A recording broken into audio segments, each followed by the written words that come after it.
70 years old man. No be juju be that. Jilin wayo. A tọrọ fún kunu na member. Juju be that. Onu sunu lo bodi bia. Hey!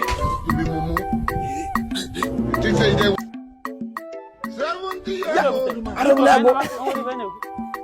Da ko wonna ka maru le bunu we sebe pro. Onye obu no di abulu. E ko wonna ka maru le bunu we sie je ko nyenso. E je ko nyenso.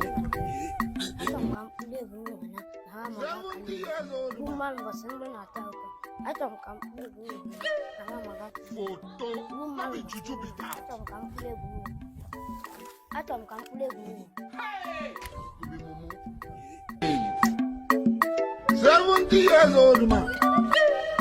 Photo, no be juju be that.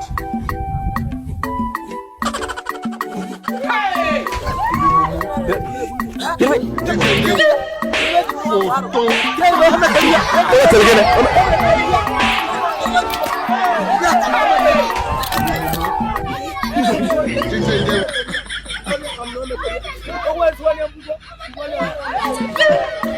Photo, no be juju be that.